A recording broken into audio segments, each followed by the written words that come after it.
Well, looks like it's it right here. We'll jump into it. Hopefully some other people jump in here. But definitely going to need your guys' help to have some discussion here as we go through. There's really kind of some cool stuff as we get into the hows of everything. As they start laying out the first baseline on this. So I really enjoyed this chapter.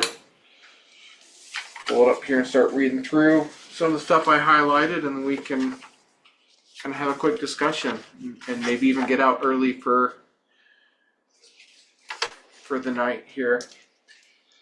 So a line drawn in the wilderness, obviously, as we talked about last time, is the new federal government has found a way that we're going to do these sections and townships to start laying out the land west so that the federal government can sell that land, the unclaimed land, and pay off their debts for one thing. And so they've appointed Andrew Elcott and David Rittenhouse to be kind of the commissioners over this. It says in here, Jefferson declared that David Rittenhouse was the greatest astronomer in the world, that their task was to mark out the western boundary of Pennsylvania, running it north across the Ohio River and then on toward Lake Erie. And so they head out there to go do this. It notes in here that on August 20th, the party reached the Ohio River. And one of the surveyors, Andrew Porter, recorded, "This morning continued the vista, or the line cut through the trees, over the hill on the south side of the river, and set a stake on it by the signals about 2 miles of the instrument, the theodolite, brought the instrument forward and fixed it on a high post, opened the vista down the river, and set a stake on the flat on the north side of the river. It was this stake that marked the starting point of the land survey." And we talked about this. I mean, this whole book opened up with kind of an explanation of the area and what was going on there and what it looked like and what it looks like today. But for these guys, this was really unexplored territory, except for the Native Americans that farmed and lived and hunted and created trails. And in fact, later on in this chapter, the author talks about the juxtaposition between the winding, nature trails of the natives versus the square lines cut by the surveyors as they came through here.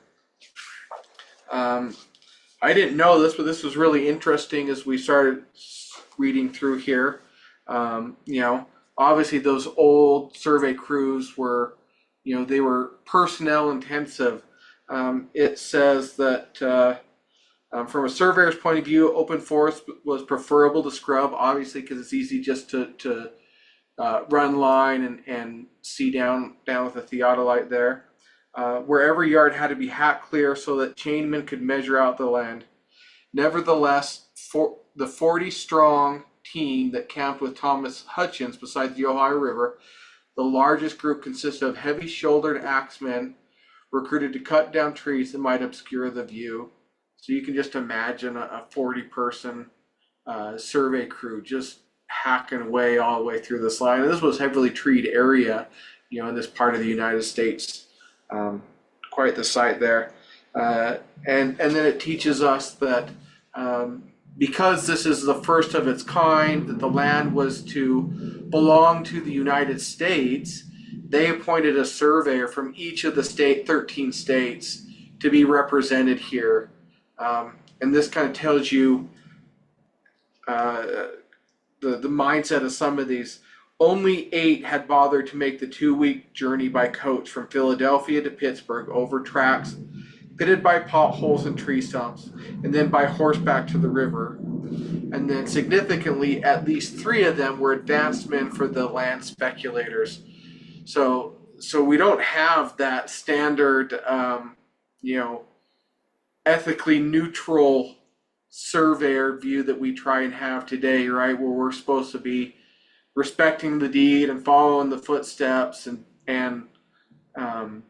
you know, trying to find the best placement for a boundary. Here, these states are appointing their surveyors to go on this expedition, and many of them were advanced men for land speculators. They were scoping out the best land that they could buy up as they started opening this area up. This Thomas Hutchins, it teaches us that he seemed like an ideal choice. His maps were prized by soldiers and other cartographers, but he was a loner, and he was really unequipped for the scope of work and responsibility that was heaped upon him. But he had a pretty interesting life. He was in London when the Revolutionary War started. He was a prisoner and had to fight his way to get back to the United States. And it was only through Franklin, a letter from Franklin, that he was able to get a job, and he was appointed by Washington as a cartographer. But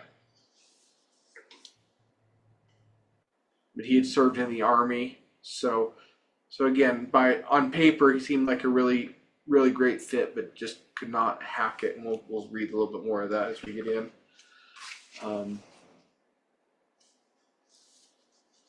This is the best line in the book right here. At least I thought so.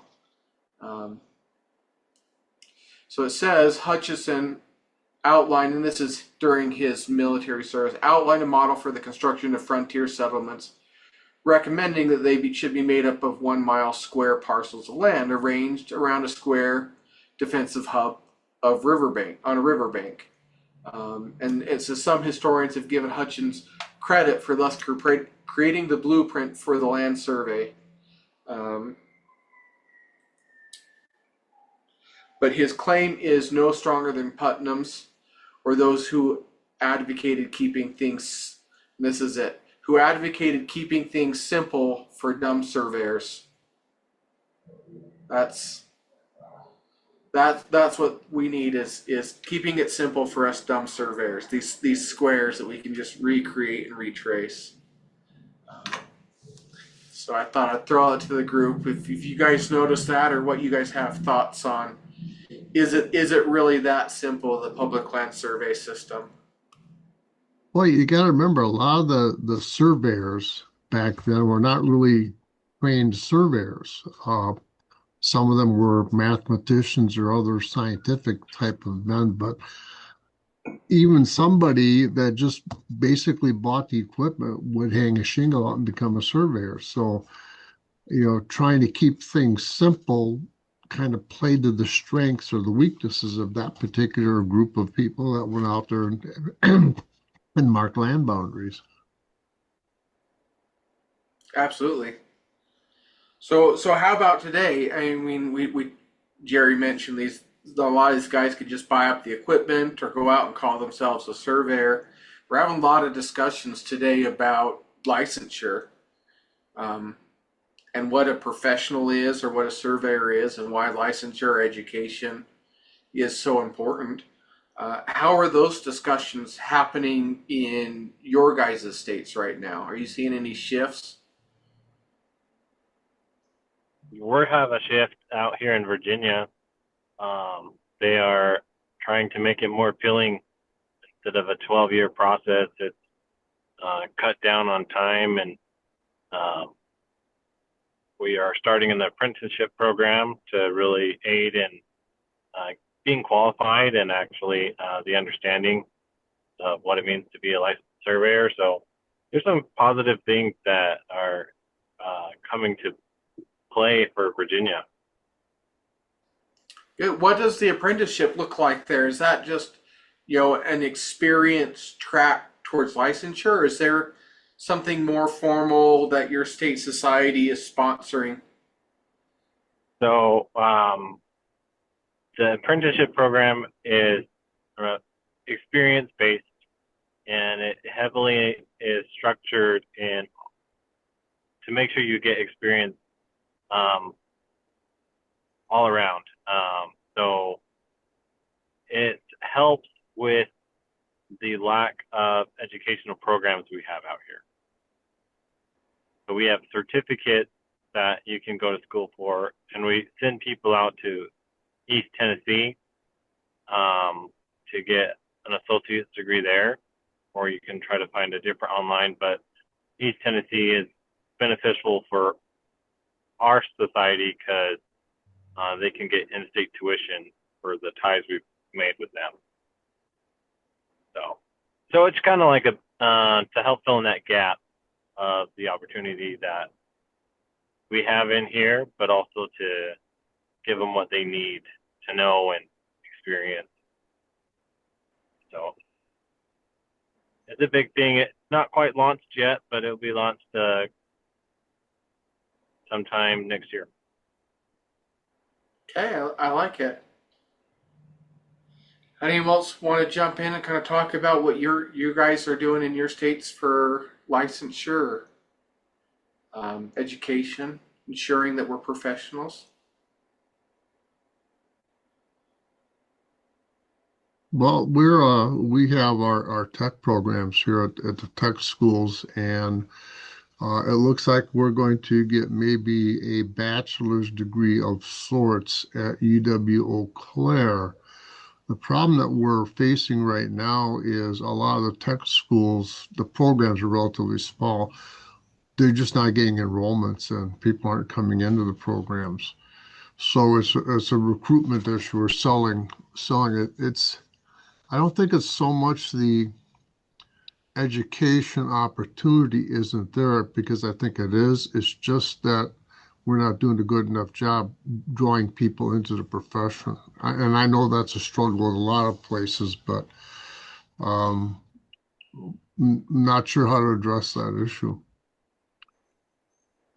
Yeah, I think Wisconsin does a really great job of education. They've got a number of their regional tech schools that have,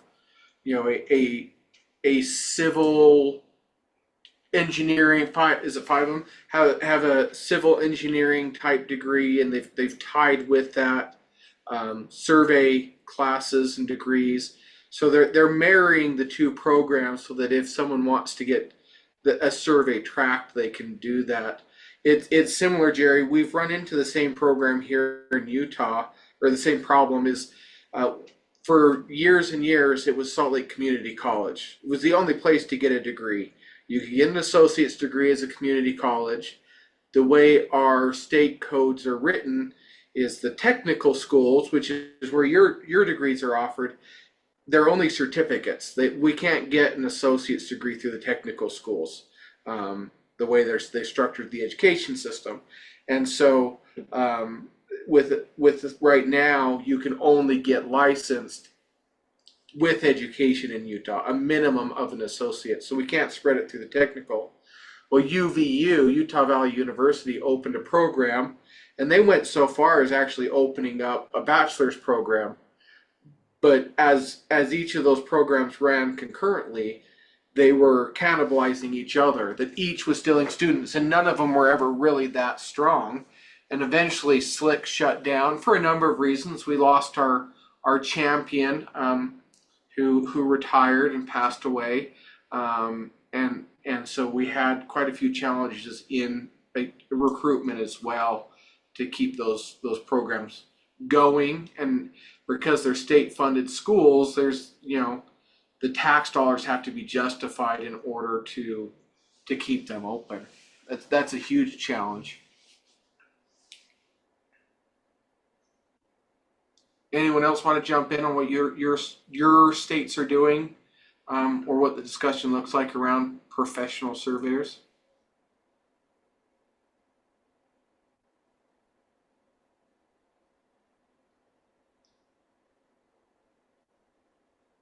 Okay. I'll just throw one more thing out here. One thing that I found success in, or those that are looking to recruit, is you've got to be in the junior highs and high schools. I usually have 2 high school interns that work for us for a semester, so 4 in a year. And we found some really great employees through that program. But more than that is we're getting the surveying name out into the high school. We teach engineering because there's 24 or more engineering,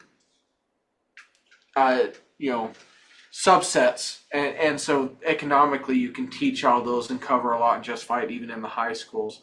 But surveying is such a small portion of that it doesn't get talked about enough. Okay, well, let's jump on here and continue on.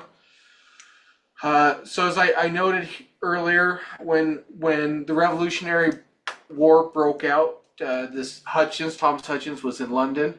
He was overseeing the printing of maps based on his travels all over the United States. He was probably one of the most well-traveled people in the Americas, having traversed north to south, east to west, wilderness and occupied land. And then he was arrested and released, and had a letter from Benjamin Franklin testifying to his unshakable nature. And George Washington appointed him to his geography to his Southern Army in 1785 because of his skills.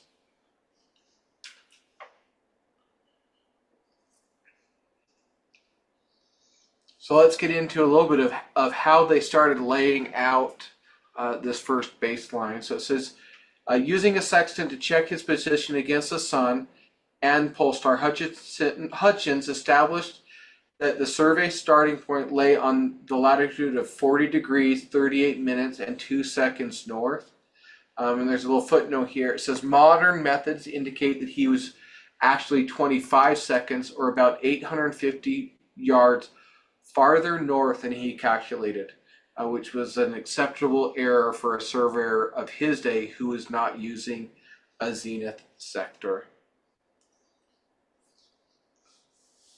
So it says the task of the chain man, described in Gibson's 1739 Treatise of Practical Surveying. The rear man stood by the starting stake with the end of the chain, while the front man, carrying the other end and set of tally pegs, walked towards the mark, unrolling the chain as he went. The treatise stressed the importance of the rear man, ensuring that the front one was always in line with the mark. If the hinder chain man causes the foreman to cover the object, Gibson wrote, it is plain the foremost is then in a right line towards it. The inaccuracies of most surveys arise from bad shading, that is, from straying out of the right line. It says, at the end of 22 yards, a tally peg was inserted, the rear chainman came up, and the process was repeated. 10 chains made a furlong, 80 chains made a mile, 480 chains made one side of a township. At each mile they put in a marker post. The axemen who accompanied the chainmen chopped away trees and bushes, leaving a long trail behind them. As they moved forward, the surveyor checked the position by taking compass bearings on a tall tree or an exposed hilltop, and then blazed the tree or marked the hill and entered the details in his notebook. Thus they progressed through virgin forest like a caterpillar, hunching up and stretching out, drawing out a straight line to the west. And that's how it began. Jerry says exactly the way we taught how to tape. Exactly, and this really is quite a lost art. Just being able to do it with hand instruments. And maybe it's not a chain, but how many of you guys have had an opportunity to use a steel tape or lay out any significant distance? So Jerry says yes. I mean, I don't think I've gone more than 200 feet which really isn't a long distance considering what these guys were doing.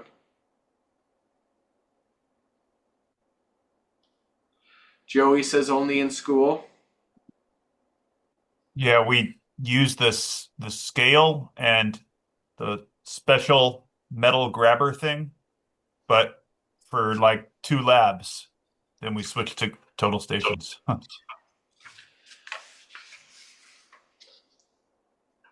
It really does give you respect for what they did and the accuracy in which they did it as they got more used to doing it.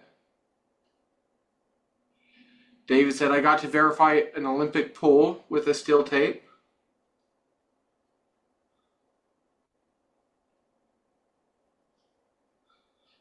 How many of you guys just bust out a tape to take 45s and 90s on a layout and just check yourself?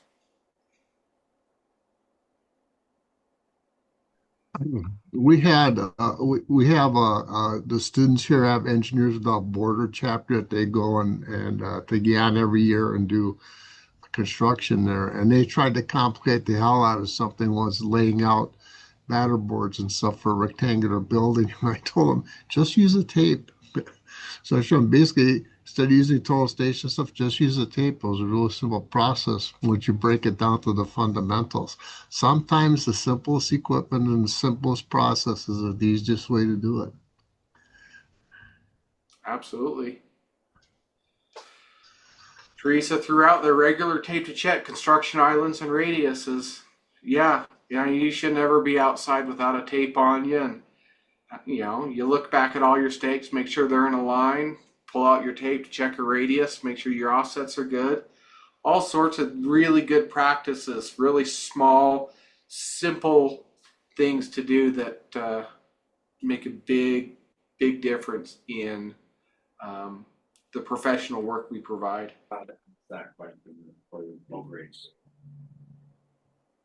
Okay, well, let's jump back into it then if there's no other comments on that. We'll figure it out.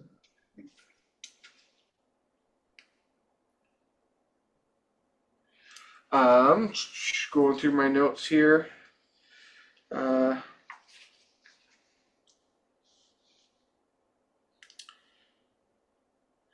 So as they start going out here, they learn about hostilities between the settlers and the Native Americans. In fact, news of a murder killing had happened in a nearby Delaware village that had been raided, and Hutchins really didn't take kindly to that, so they retreated all the way back to Pittsburgh, and they only surveyed about 4 miles, and you can only imagine what his report had said there about the risks and the dangers of being out there. But it's notes in the book. Hutchins' report made much of the dangers and difficulties they had encountered, particularly the problem of establishing true as opposed to magnetic north due to local variations in the magnetic field. Nevertheless, it was an inglorious beginning, and the surveyors who were being paid at a rate of $2 a mile could not have been happy. And Congress sent Hutchins back out the next year with instructions on how to run the line. So, how many of us have had crews come back with every excuse under the sun of why they couldn't get the job done? Right? I've heard it all over the years. I haven't heard Indians were coming after me, but I've heard just about everything else. And here's another thing that I've experienced, but don't know a ton about, but I can speak to the corrections of it. But in the field, magnetic north or true north, right?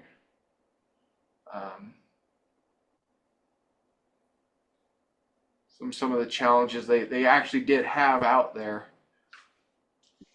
the corrections they had to make. Okay, it says in 1786 the party was strengthened by more surveyors, including figures like Israel Ludlow, Winthrop Sargent, both of whom were acting for the Ohio Company of Associates.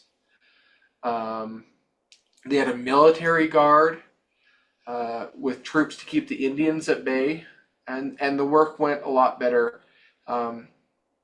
every 6 miles, a new survey party started running lines due south, so at the township or the range lines.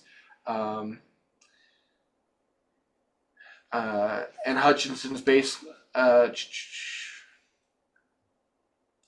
Yet by winter, only half of the area that Congress had expected to have been available for sale had been surveyed. So they're not meeting the expectations of the client in this case. Well, the question is, were the expectations realistic or not? Because of some of that stuff that they had out in the field trying to establish the meridian, with a magnetic compass and trying to tape or to chain across that type of land, and having to deal with the rumors of the Native Americans and that type of thing. To some extent, that the fact that they got anything accomplished at all was kind of amazing. Absolutely.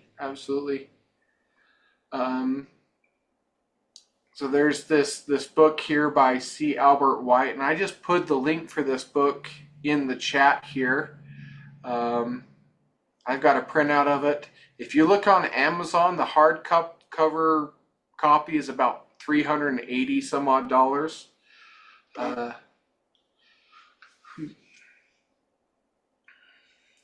Jerry's got a hard copy there. And I bought mine out when it first came out for $20. I paid for it. There's a good investment on your money. Turn around, sell it on Amazon. They're also available. The PDF version is available on some of the BLM library sites and stuff. It's a free download. So yeah, I just put the free PDF in the chat there. Yeah.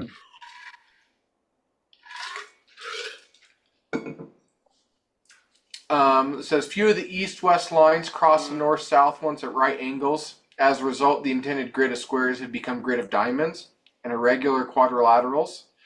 The surveyors were all apparently individuals. C. Albert White commented dryly in his magisterial work, A History of the Rectangular Survey System, with individual concepts of how to comply with the 6-mile square and right angle requirements.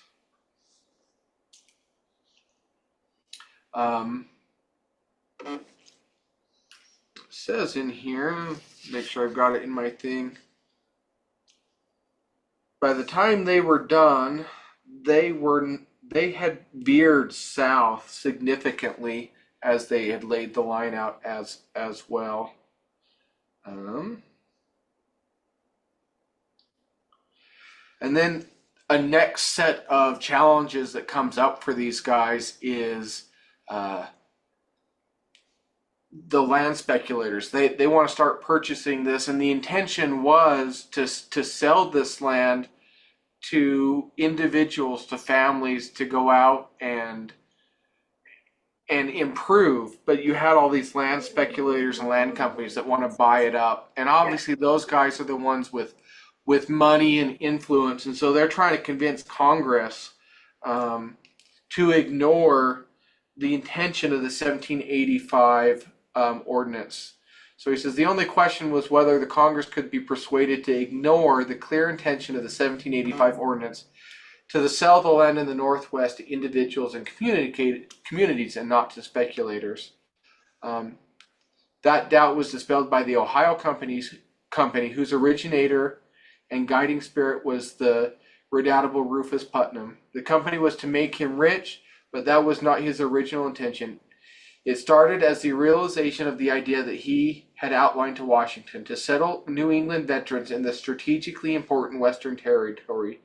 But soon after the company was set up in January of 1786, the nature of his uncommercial plan changed. Among its 800 shareholders were indeed many soldiers from New England, but they also included speculators like Morris, and much of the company's capital of $250,000 was used to purchase military land warrants and depreciated currency on the open market for as little as 10 cents on the dollar. And we talked about that quite a bit last time we met as well, of the speculation and the cost of doing this and what that looked like for these as they went out.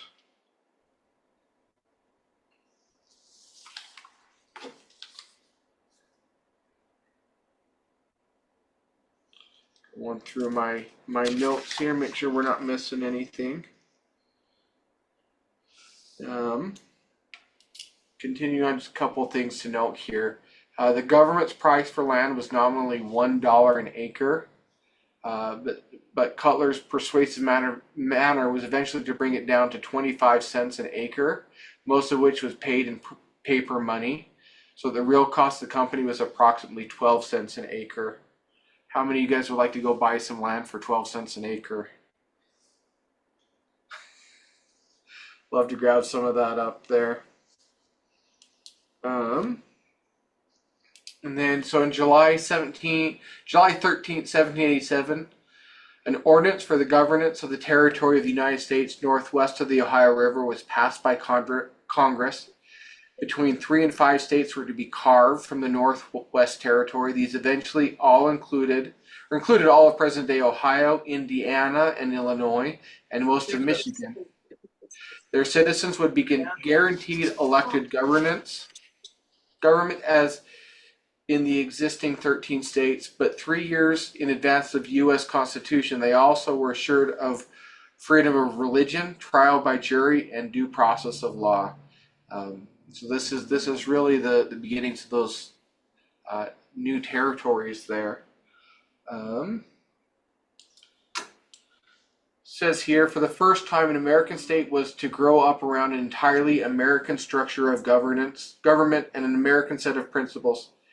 Fixer and dealer that he was, Cutler recognized that as the crucial attraction that the Northwestern Territory offered, and in the Ohio Company's prospectus, presented it in characteristically seductive fashion.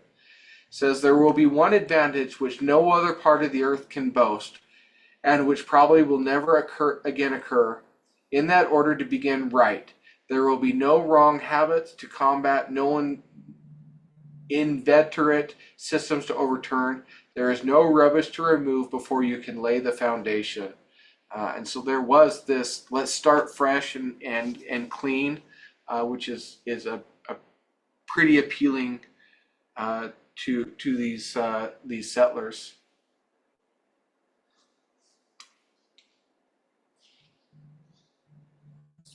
In 1787, the 7 ranges, the land surveyed by Hutchins, were at last put to sale in New York City. Fewer than 100,000 acres were actually paid for, and only $117,000 reached the U.S. Treasury.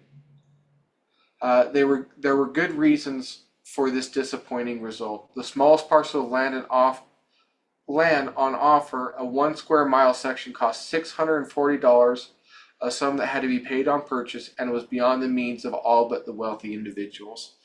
So even though they had this plan to sell it cheap, they were selling whole sections at a time, and it was just untenable for those that wanted to grab that.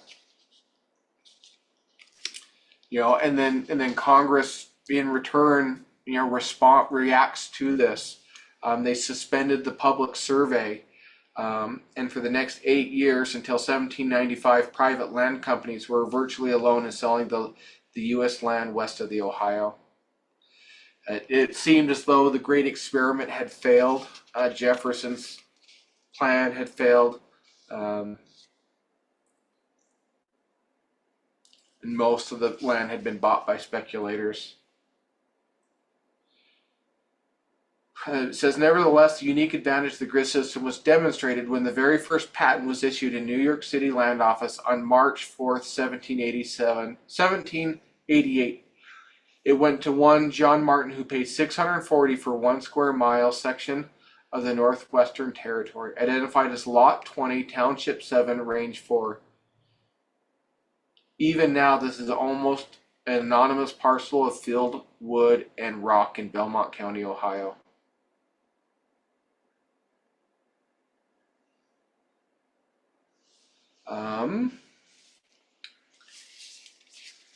Going through here.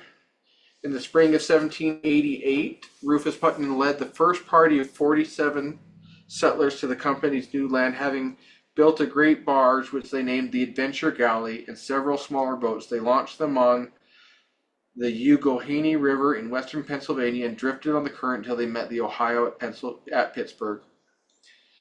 From there, they floated silently downstream past the clearing in the forest made by Thomas Hutchins surveyors. On a dank, foggy morning, a lookout suddenly saw the right bank, the dim outline of a wooden stockade. This was Fort Harmar at the mouth of the Muskingum River, where the company's purchase began. Frantically, they rolled and pulled for the shore, but the river carried them past, and the party's first landing was some distance below the intended spot.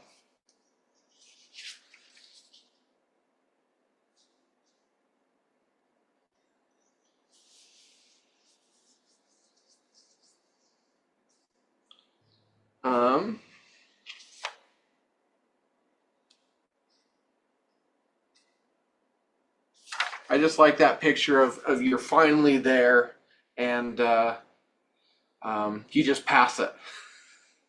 The river just carries you right past it. So from there, they sent out several survey parties. They explored that area and they started expanding out.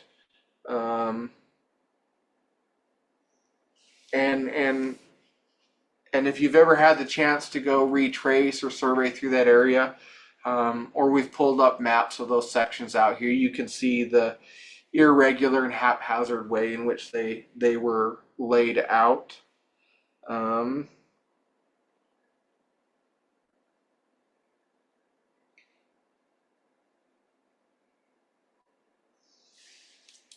Just to finish up the chapter here, I mean, it goes through a lot of what they did to settle and barter.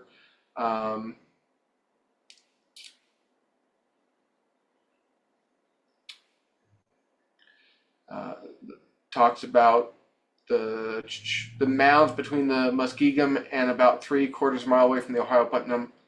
Ordered the construction of a wooden fortress surrounded by a palisade, which he named after the god of war, Camp Martius. The settlers were right to be wary. A party of Delaware camped nearby in the long clover and buffalo grass while they traded buffalo and beaver pelts with soldiers in Fort Harmar. Served as a reminder that not everyone believed this to be Ohio Company land. So even though they've bought for it and paid it, there's still a risk that they could be pushed out by the Native Americans. They wanted to claim to this. I can only imagine the stress of being out there and being on your guard all the time.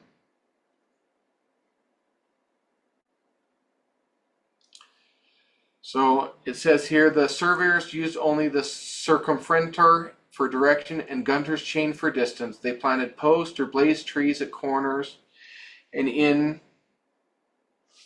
that rough country where 1 mile post might be hidden from the next by a rise in the ground. They blazed other trees to give line of sight. In every sense of the phrase, they were blazing a trail. In their notebooks would be jotted hastily indication of the line's marker locations.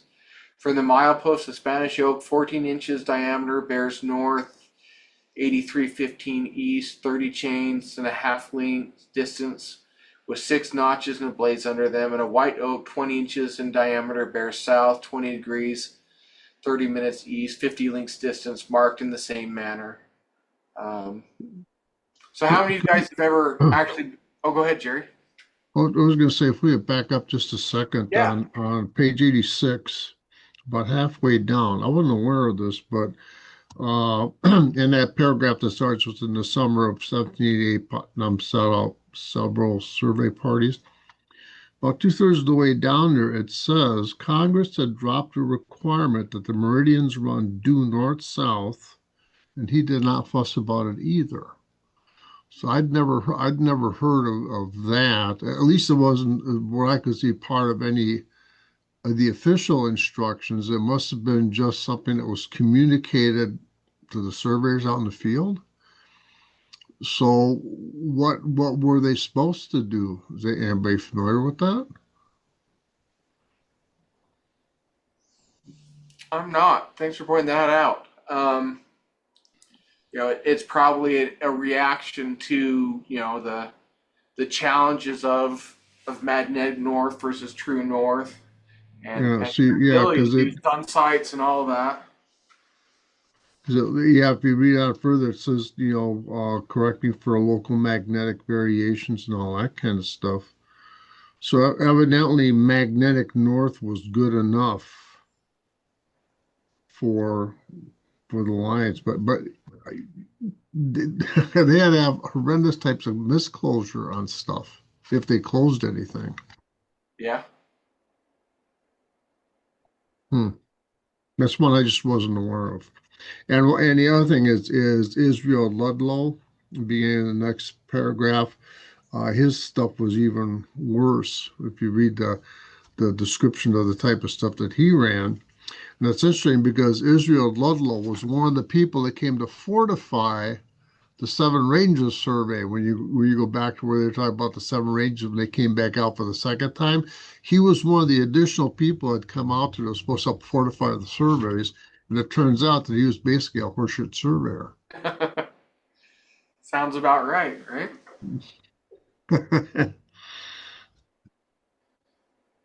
Well, it's easy to imagine that. I mean, the difficulties of doing that, and we have great respect for them, but to also just be out there, right, and to hold yourself accountable, you know, I,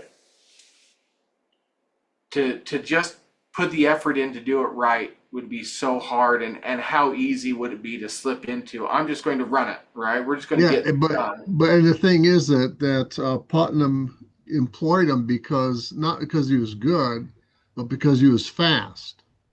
And the speed and the quality were mutually exclusive as far as Ludlow was concerned. And then later on, part of the problem they ran into with the Sims purchase was that they had hired Ludlow to do the surveys for them. And it says that they left them on. Okay, Sims made the mistake of letting Israel Ludlow work unsupervised. And of course, he screwed everything up for them also. I mean, which is another reason that a lot of that land speculation kind of started to fall apart because even the speculators couldn't get stuff squared away right. What's the saying? You can get it cheap, you can get it fast, or you can get it right, and you choose to, right? Yeah, but you can't have all three. You Yeah. can't have all three.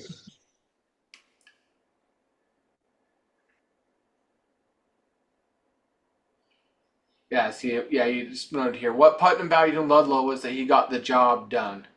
No Yeah. one else had set foot in the country. It was as much as anyone could ask to have a plat, a note of the licks and the springs and the rivers, and a description of the land detailed enough to make a sale to a customer back east. And that's why that's the description. I mean, that's right there what I call an alta. When I'm teaching what an alta is, and imagine that I'm in Utah, western part of the U.S. And you've got a speculator investor back east that doesn't want to go out here, travel out here to go look at what he's buying. Can you give them a map that explains to them what they're buying, what their risks are? And that's minimally just what they were trying to do. They were just trying to make money, sell land, and get a map good enough that someone back east could look at and say, yeah, I could see myself moving out there. A New Jersey judge, Symes, had persuaded the Continental Congress in 1787 to sell him 1,000,000 acres in the Northwestern Territory between the Great and Little Miami Rivers for a down payment of just $82,000 in paper money and military warrants.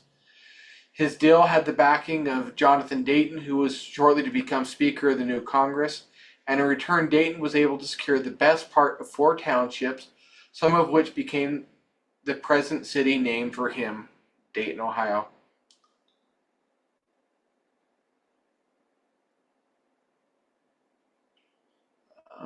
Although settlers began to arrive in almost from the moment that Marietta was founded, Putnam had to take time out in 1789 to persuade Congress to defer payment of the next installment on the price of the company's land.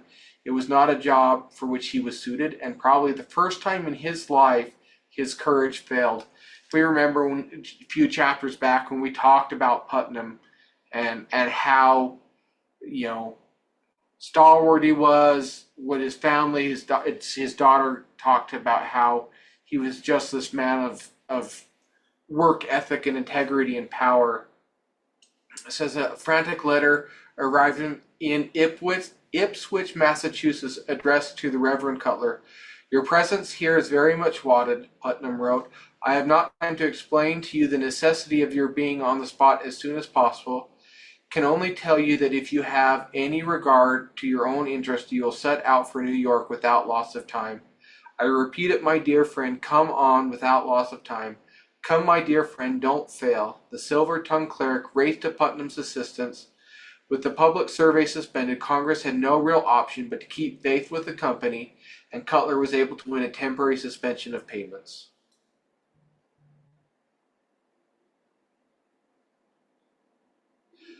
That year, President George Washington paid the new settlement a glowing compliment. No colony in America was ever settled under such favorable auspices as that which first commenced at the Muskingum, he announced. I know many of the settlers personally, and there never were men better calculated to promote the welfare of such community.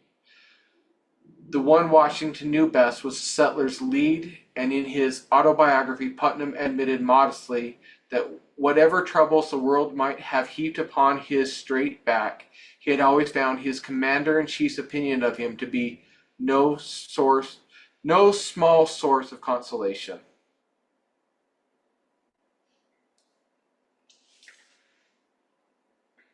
And that's the end of the chapter there. Pretty impressive what they accomplished to go out there and settle and build out and what it's become today. It's interesting that with all the false starts and stuff that they had in here and some of the bad experiences some of the people had in trying to purchase land, that they continued with the process. You know, it's almost like killed it right at the onset. What else are you going to do, though? I mean, you've got to measure it somehow. A broken system's better than no system. Well, I guess one of the saving graces to that is that people like Putnam became more involved in the process than people like Ludlow, because Putnam was the first surveyor general appointed in 1796 or something like that. So I think he brought with him a wealth of the experience. So when it came to interpreting the instructions for the dumb surveyors, to help them better understand how to do the process, you know, because he'd experienced it. He saw what happened, both working for the government and also working for the land speculators. Absolutely.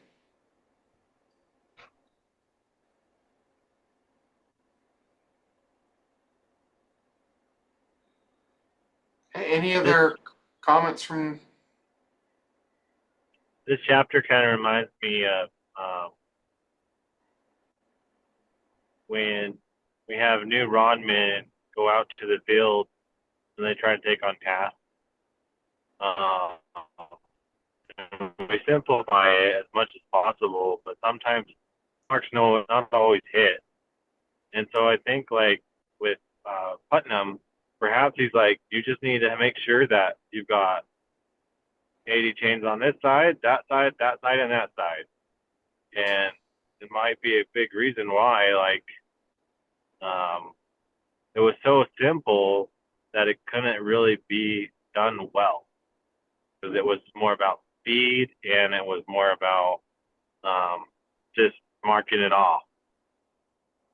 So sometimes I wonder, like, if it was approached a little better and the angles were more important, maybe some of those plots would be in better shape.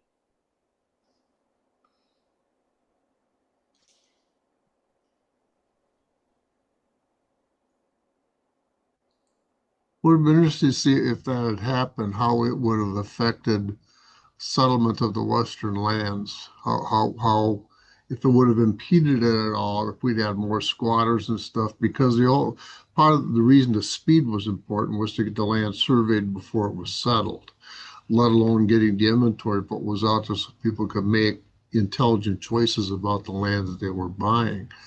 So, yeah, I think to a certain extent, speed became one of the more important aspects of this process. And like say, keeping it simple, AD on the side, making it square, it contributed to that, as well as made the whole division of the land that much simpler, as well as the identification of the land, making it that much simpler. They definitely saw that in the earlier part of the book where we had a whole bunch of squatters in Virginia and the Carolinas, and it was like, oh, we got a big problem. Let's not have the same problem as we go in our westward expansion.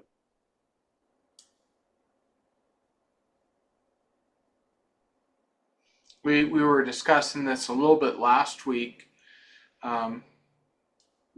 We met as a standards and ethics committee, and we were kind of talking about this book. It's the other thing interesting to note is how fast they settled this. Right, the intent was always to go survey these lands and sell them off to individuals, right?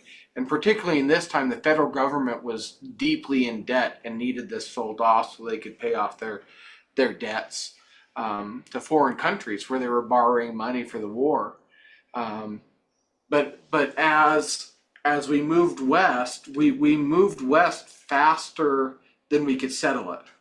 Right, Jefferson purchased the Louisiana Purchase, and that had to go get measured, right? But we could do it at a pace because we hadn't moved that far out with our population, or there wasn't a need to move that far out.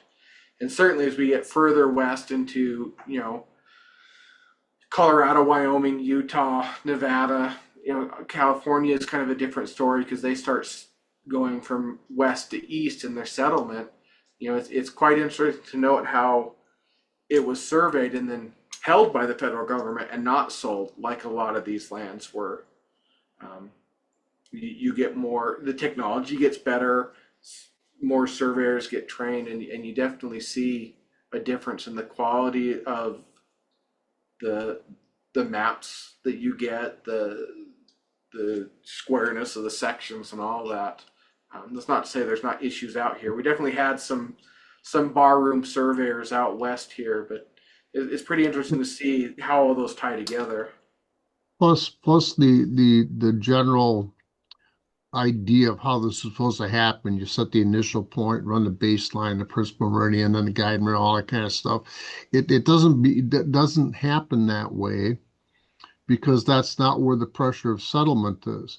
And in your example about West is a good example. When gold was discovered out in California in the 1840s, the whole middle part of the country wasn't surveyed yet. But now all of a sudden was this pressure out on the West Coast, and then you got all a lot of those the surveys out there that were fraudulent surveys. I'm trying to think of that were done out there where there's strictly tent surveys. But you kind of had to prioritize based on where the settlement pressure was. There wasn't any settlement pressure right in the middle of the plains because there was no rivers of commerce out there. There was no transportation network there like there was along the Mississippi or the Ohio River or those types of things. Or when the Transcontinental Railroad came through and all of a sudden all those land grants went to the railroad companies to build towns and depots and stuff, and it kind of spread from the middle and went to the outside that way. So although it was well intended to be, we'll start here and go all the way across the country and subdivide it, it just didn't happen that way. So in a lot of respects, the public land system had to be responsive as opposed to progressive in those respects. Absolutely. Well, and where it does start getting the pressure in the middle of the country is when the railroads start coming in, much later, right? And you do have that rush quickly to go survey the transcontinental railroad route. Another great book, a lot like this one that I really enjoy, is it's called Nothing Like It in the World by Stephen Ambrose, another great historical author, right? But yeah, you want an interesting read. There's another one that talks about surveying in just a few quick chapters, but it talks about the railroads and their expansion west, but the Yeah. pressure the surveyors were under to go measure that. Yeah, the railroads weren't there to make the center of the country inaccessible. The railroads were there to make it easy to get across the middle of the country quickly to the west coast. And so, Yeah, again, it's like speeding past the middle. yeah.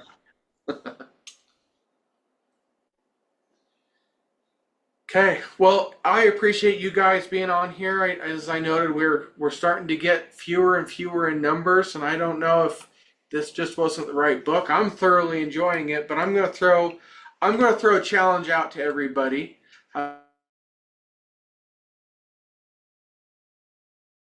Social media or anything like that, your colleagues, your state societies, uh, go throw this out. Share that with them. Let's get some of our members that used to be on here all the time back on, and let's find some new people to come join in and finish the second half of the book strong through next year. But yeah, when Trent sends out his invites to this, you can copy that image, reshare. He puts it on all the social medias, reshare that. Let's see if we can get our numbers back up and get some good discussion in here. Hey, and also today I was in there's a new book coming out by, I don't know if you know of them or not, by Francisco. Oh, what is it? ABCR is what it's called. It's written by a surveyor about culture, not specifically for land surveyors, but he's coming out with a new book, so I mentioned it in our Teams meeting today. And so I don't know if he's ever been on Trent's radar